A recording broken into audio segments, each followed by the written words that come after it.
ஏட்டில் எழுதி வைத்தேன், எழுதியதை சொல்லி வைத்தேன், கேட்டவளை காணோமடா இறைவா, கூட்டிச் சென்ற இடம் ஏதடா.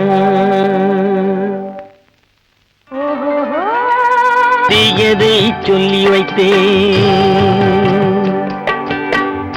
ஏட்டில் எழுதி வைத்தேன், எழுதியதை சொல்லி வைத்தேன், கேட்டவளை காணோமடா இறைவா, கூட்டிச் சென்ற இடம் ஏதடா.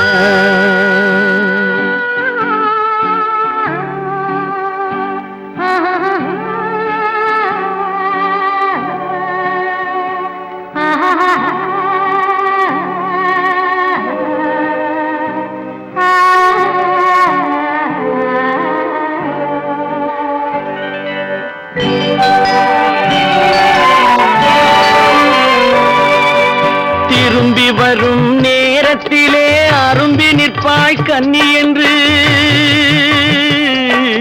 திரும்பி வரும் நேரத்திலே அரும்பி நிற்பாய் கன்னி என்று ஆட்டத்தை முடித்தாயடா. ஏட்டில் எழுதி வைத்தேன், எழுதியதை சொல்லி வைத்தேன், கேட்டவளை காணோமடா இறைவா, கூட்டிச் சென்ற இடமேதடா.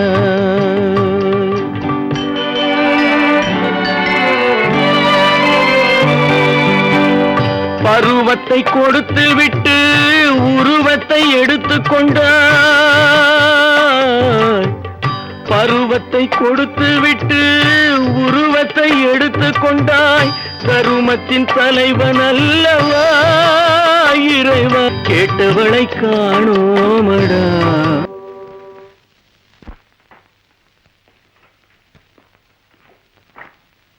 சேகர், சேகர், ஏன் அப்படி பாக்குற?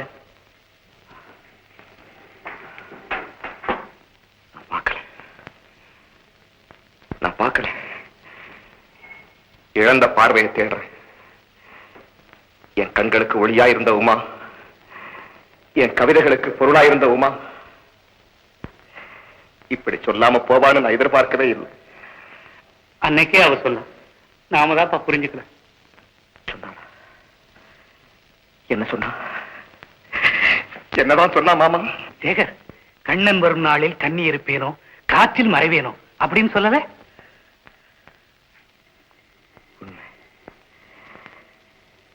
உண்மைதான். எத்தனையோ உண்மைகளை என்னுடைய கவிதையில் அடக்கிய நான் அவ கவிதையில் இருந்த உண்மைகளை புரிஞ்சுக்காம போயிட்டேன்.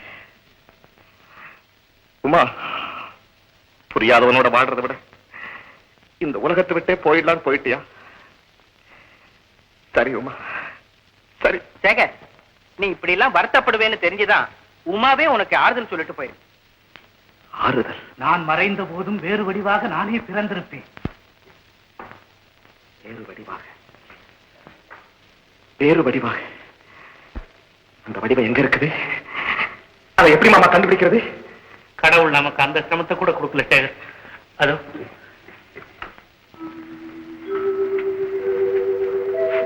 சேகர், இதுதான் உமாவுடைய மறுவடிவம். மறுவடிவம்?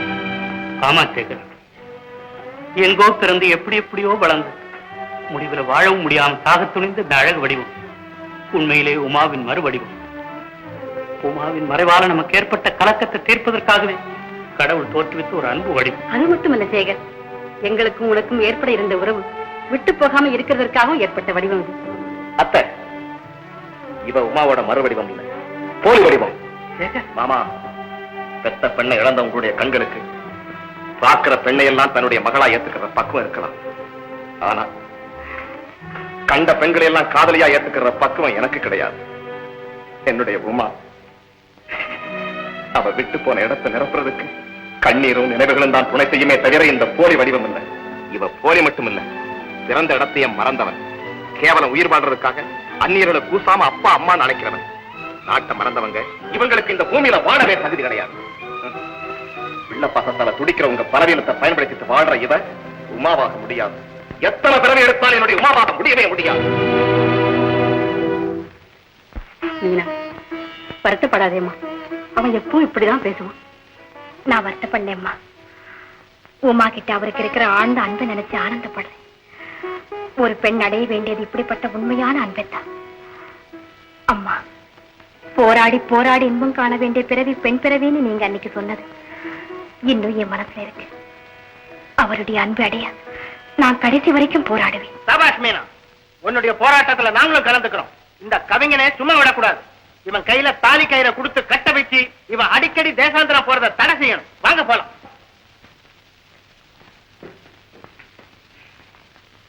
நான் சொல்றேங்களே, நீ இங்க உட்காரணும்.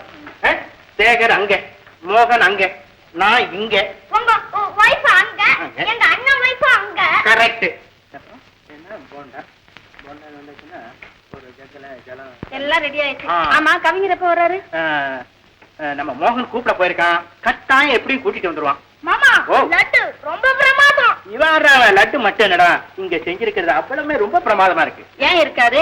அந்த காதலனுக்காக வேண்டி இந்த காதலி செய்திருக்காங்களே உங்க இப்படி எல்லாம் பேச நான் வீட்டுக்கு போயிடுவேன். நீ வீட்டுக்கு போக இந்த டின்னர் ஏற்பாடு பண்ணா மீனா, இவன்மா பாரு, இன்னைக்கு எப்படியும் சேகருடைய மனசை மாத்திரதாக நானும் மோகனும் உறுதிப்படுத்திட்டோம்.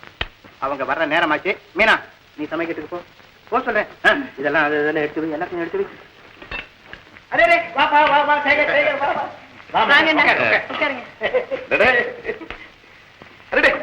என்னப்பது நமக்குள்ள இருக்கிற தடபடல் இருந்தெல்லாம்?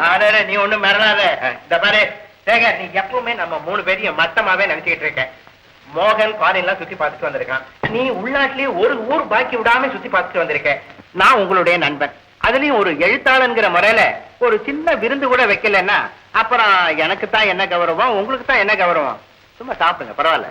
இந்த பாருங்க, இந்த விருந்து இவங்க 2 பேரையும் கௌரவப்படுத்துறதுக்கு தான். அதனால நீ என்ன கௌரவப்படுத்திக்க கூடாதுன்னு சொல்றியா, அல்லது எனக்கு கௌரவமே இல்லைன்னு சொல்றியா? சரிதான். இன்னும் அந்த சண்டை போட்டுக்கிற பழக்கம் விடலையா உங்களுக்கு? பிறவி குணம் அது எங்க இருந்து போகும்? சரி சரி, சாப்பிடுங்க. சாப்பிடுங்கப்பா, சாப்பிடுங்க. அடே, எல்லாம் ரொம்ப பிரமாதமா இருக்கு. யார் செய்தது? கல்யாணி தான் செஞ்சது. அப்படியா? சபா, இந்த 3 வருஷத்துக்குள்ள சமையல்ல ரொம்ப கை தந்துட்டேன். ஆளைய ஊத வச்சுட்டேன். சமையல் செஞ்சது. கல்யாணி, இந்த சமையல் இருக்கு பாரு, அது ஒரு பெரிய கலை. இந்த கலையில கைதேர்ந்த பெண்களுக்கு ஆண்கள் எப்பவும் அடிமைதான். நித்யானந்தம் உங்ககிட்ட என்ன சண்டை போட்டாலும் சரி, ஒரு சமையலை சாப்பிட்டாச்சு அவ்வளவுதான், சரண்டர். அப்படின்னா நீயும் ஒரு சமயக்காரிய பார்த்து தான் கல்யாணம் பண்ணிக்க போறேன்னு சொல்லு. பாத்தியா கல்யாணி, உங்க வீட்டுக்காரரு உன்னை ஜாடைய சமயக்காரன்னு சொல்றாரு பாத்தியா? பரவாயில்ல, அவர் தானே சொல்றாரு. அக்கா, நீங்க வெக்கப்படுறது கூட ரொம்ப அழகா இருக்கு. இந்த அழகை பார்த்து கல்யாணம் பண்ணிக்கிட்டு தான் இப்ப நான் அவதிப்படுறேன். நித்யானந்தம், கொஞ்சம் சும்மா இருப்பா. இந்தியா முழுவதும் சுத்தினியே, இந்த பரந்த தேசத்துல உனக்கு எந்த பகுதி ரொம்ப? இருந்தாலும் நம் நாடு முழுவதும் ஒரே விதமான நாகரிகம், ஒரே கலாச்சாரம், ஒரே வாழ்க்கை தரம், மனித பண்பு எல்லாம் அங்க போய் சுத்தி பார்க்கும் போதான்ப்பா புரியுது. ஒத்தரும் இல்ல, கல்யாணியோட ஃப்ரெண்டு, கொஞ்சம் இலக்கிய பைத்தியம். இப்ப நீ பேசிட்டு இருந்தீல்ல, அதெல்லாம் கேட்டுக்கிட்டு இருக்கா போல இருக்கு. அவ்வளவுதான், 2 கையும் ஒன்னா சேர்ந்துட்டு.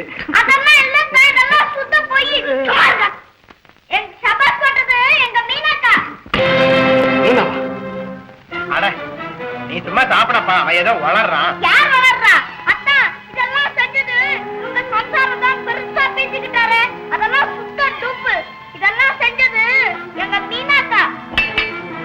நித்யானந்தம், மோகன், இந்த விருந்து, இந்த ஏற்பாடெல்லாம் எதுக்காக செஞ்சீங்கன்னு எனக்கு நல்லா புரிஞ்சு போச்சு. எல்லாருமா சேர்ந்து என்னை ஏமாத்தி அந்த பெண்ணை என் தலையில கட்டலான்னு யாரும் கனவு காணாதீங்க. உமாவுக்காக ஒதுக்கி வைக்கப்பட்ட என்னுடைய உள்ளத்துல இந்த பெண் இல்ல, வேற எந்த பெண்ணும் இடம் பெற முடியாது. என்னப்பா இது? இவன் மன உறுதியை தளர்த்தவே முடியாது போல் இருக்கு. கடக்காயவன் ஆனானப்பட்ட விஸ்வாமித்திரரே மேனகாவை பார்த்து பல்ல ஈனு இழிச்சு விட்டாராம். இவன்லாம் எந்த மூளை? மோகன், இவன் நம்ம வலையில விழற வரைக்கும் அடுத்தடுத்து போராட்டம் தான். கல்யாணி, ஆளுக்கு ஒரு கப் சூடா காப்பி கொண்டா. அதாவது நான் சொல்றேன், நீ அட்ஜஸ்ட் பண்ணிக்கோ. நீ சொல்ற, நான் அட்ஜஸ்ட் பண்ணிக்கோ. Correct, correct. எங்க பாரு இன்னும் காணோம்? அவன் எப்படியும் இந்த ரூட்ல தானப்பா வரணும். சரிண்ணா, அவன் வந்துட்டாப்பா.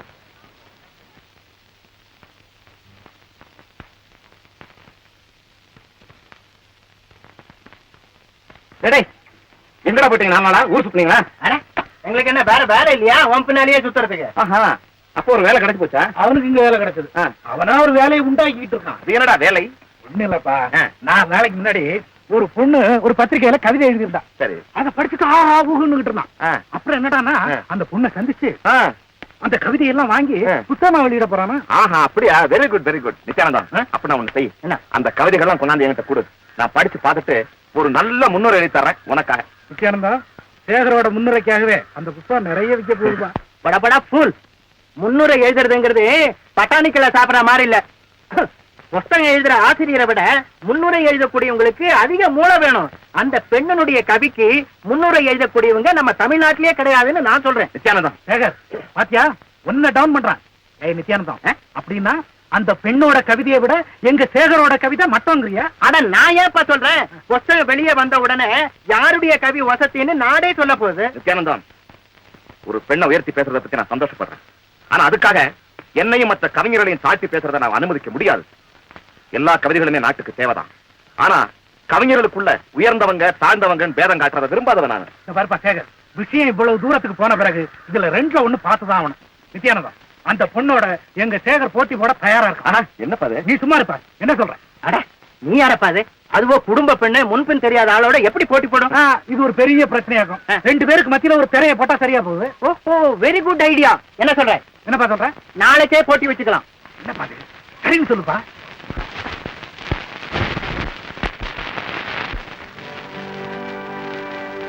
கல் தோன்றி மண் தோன்று முன் தோன்று தமிழே, கவிமழையில் ஆடி வரும் கன்னி இளமயிலே, சொல்லோடு பொருளேந்தி விளையாட வந்தேன், துணை வேண்டும் தாயே நின் திருவடிகள் வாழ்க. பொதிகை மலை உச்சியிலே புறப்பட்ட தமிழே, பூங்கவிதை வானேறி தவழ்ந்து வரும் நிலவே, பொங்க வீற்றிருக்கும் கன்னிமலரையா, வலையில்லாமல் மீனை பிடிக்கும் தேசம் என்ன தேசம், வலையில்லாமல் மீனை பிடிக்கும் தேசம் என்ன தேசம், அது வாலிபரின் கண்ணில் உள்ள காதல் என்னும் தேசம், அது வாலிபரின் கண்ணில் உள்ள காதல் என்னும் தேசம். ஆண் கவியை வெல்ல வந்த பெண் கவியே வருக, உங்கள் பெற்ற காதல் வந்தால் மேனியிலே ஆடும் காதலித்தாள் மறைந்து விட்டால் வாழ்வு என்னாகும், அன்பு காட்டுகின்ற வேறிடத்தில் காதல் உண்டாகும். ஒரு முறைதான் காதல் வரும் தமிழர் பண்பாடு, அந்த ஒன்று எது என்பதுதான் கேள்வி இப்போது. வருவதெல்லாம் காதலித்தால் வாழ்வதெவ்வாறு, தன் வாழ்க்கையே காதலித்தால் புரியும் அப்போது. ஆண் கவியை வெல்ல வந்த பெண் கவியே வருக, உங்கள் பெட்டகத்தை திறந்து வைத்து பொருளை அள்ளி தருக. உன்னுடைய கேள்விக்கெல்லாம் அவங்க பதில் சொல்லிட்டாங்க. இனிமே அவங்க கேள்வி கேட்கலாம்ல? தாதி தூது தீது கத்தும் தத்தை சொல்லாது, தூதி தூது ஒத்தித்தது தூது செல்லாது. என்னது? தேது தித்து தொத்து தீது தெய்வம் வராது. ஓஹோ, இன்று துத்தி தத்தும் தத்தை வாழ தித்தித்ததோது. என்னப்பா அது? கேள்வி அது? என்ன உளறாங்க? அவங்க ஒண்ணும் வளரல, நீதான் திணற. நான் திணறதாவது. பின்ன வேணும்னா நீ தோல்வியை ஒப்புக்க. அவங்களே அர்த்தம் சொல்றாங்க. முதல்ல அர்த்தத்தை சொல்ல சொல்லுங்க, அப்புறம் பேசிக்கலாம். சரி சொல்லுங்க. அடிமை தூது பயன்படாத கிளிகள் பேசாது, அன்பு தோழி தூது சென்றால் விரைவில் செல்லாது. அடிமை தூது பயன்படாத கிளிகள் பேசாது, அன்பு தோழி தூது சென்றால் விரைவில் செல்லாது. தெய்வத்தையே தொழுது நின்றால் பயன் இருக்காது, தெய்வத்தையே தொழுது நின்றால்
சொல்லாம கொள்ளாம திடீர்னு அரேஞ்ச் பண்ணிட்டீங்க.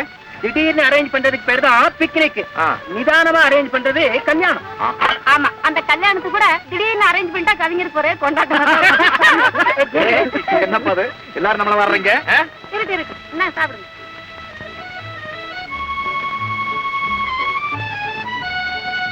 எங்க இந்த இடத்துல ஒரு முக்கியமான ஆளை காணோம். ஓ, ரவியா? தண்ணி கொண்டு வர போயிருக்கான், இப்ப வந்துருவான். அது மெதுவா இருப்பான். நான் சொன்னது வேற நபர். யாருது? எல்லாம் தானே இங்க இருக்கோம். அதானே? சரியா போச்சு போ. அதாவது ஏதாவது நீ ஒண்ணு, அதாவது ஏதாவது ஏன்பா சிரிக்கிறீங்க? நான் சொல்லிடுறேன், நம்ம மீனா. என்னது உங்க மீனாவா? ஏன்பா அவங்க இல்லைன்னா உனக்கு சாப்பாடே பிடிக்காது. ரவி, அக்காங்கடா.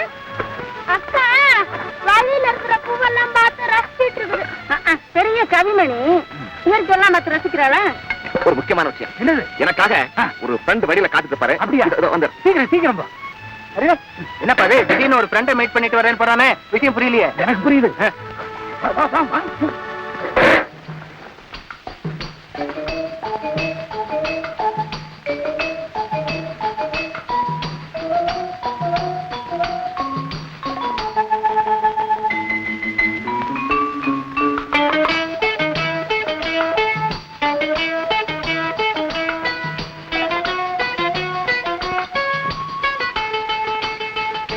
மீனா,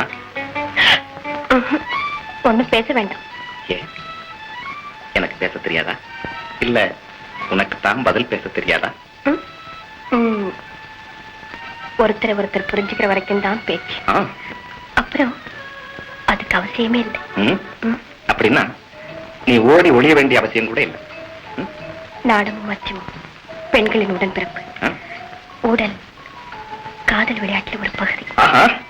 நேத்து வரை உங்க கோபத்தை கண்டு ஓடி ஒளிஞ்சேன். இன்னைக்கு உங்க அன்பை கண்டு ஓடி ஒளிய. மீனா, உனக்கு எவ்வளவு பெருந்தன்மை, அகந்தை, இருமாப்பு, சந்தேகம், இப்படி பல திரைகளால உன் பெருமையை நான் உணராமலே போயிட்டேன். ஆமா, இப்பவாவது புரிஞ்சுக்கிட்டீங்களே, அதுவே போதும். மீனா, பாண்டியா, நீ கவனி புறப்படு, நில் கவனி புறப்படு.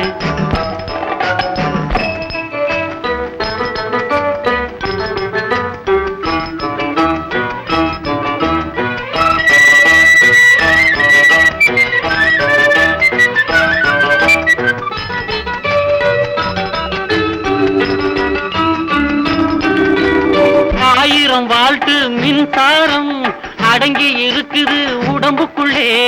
ஆயிரம் வாழ்த்து மின்சாரம் கை தொட்டா ஷாக்கடிக்கும். கவனிச்சுக்கோ, கவனி புறப்படு, கவனி புறப்படு.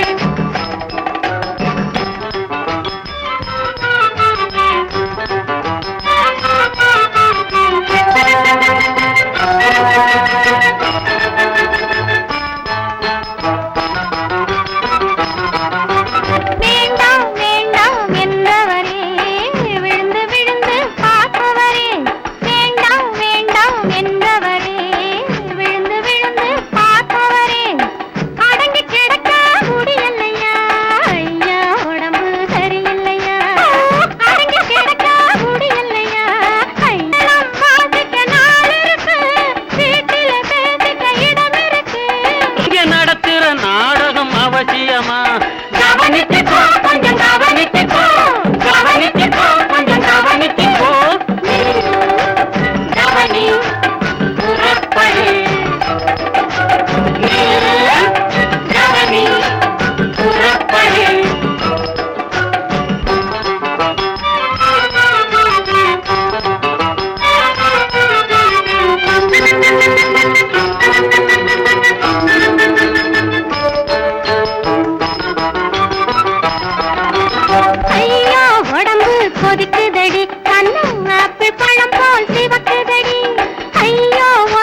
நீ சொல்லம்மா, உனக்கு எந்த புடவை பிடிச்சது? என்ன என்னடா கேக்குறேன், கல்யாண புள்ள கேளு.